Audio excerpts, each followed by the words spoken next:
my principal brought the one-day sampler to the building. It was a half day, and it was the day before school started. So we had the long weekend, and school started. And I remember we didn't want to be there. It was one of those half-day workshops, and we're all thinking about bulletin boards and getting class lists and getting things labeled. And um, the whole school was in a circle. And I remember my presenter at the time said if it wasn't for Responsive Classroom, she would have retired 10 years earlier. And that was the one thing that I thought, okay, I'll listen. That year, my principal wrote an email to all of the staff saying, I have enough to send a couple teams to Responsive Classroom training. So at that time, it was Responsive Classroom 1. And my team said, fine, let's try it again. And we went in with poor attitudes. It was our summer. We didn't want to be there. I don't even know why we signed up.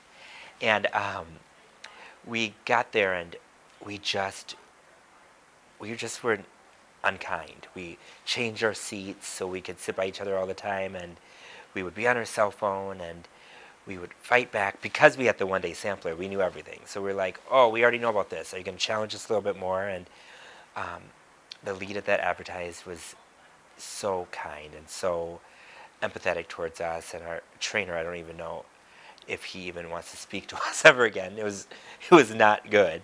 And it was until that Wednesday that my teammate Sarah said, listen, we should just try this, and if it doesn't work this year, if we don't see change, we'll go back to what we know. But let's just try it. Let's have a different mindset. Let's try to be kind. And we did. And we went into that year, and our test scores changed. Our PLC was stronger. Our attendance was better, and everything was just different. And we were bit by the Responsive Classroom bug, so we couldn't get more. So we needed to get more. So we went back to Responsive Classroom 2 at that time, and Responsive Classroom 3 the years following. We had a coach full time, and all of us just wanted more. And now all three of us are certified teachers, and we're presenting for Responsive Classroom, which I don't know. I agree. If it wasn't for Responsive Classroom, I probably would have burnt out or try to look for a different career at this time. And I know the classroom's where I need to be. So what pushed me to become a consulting teacher was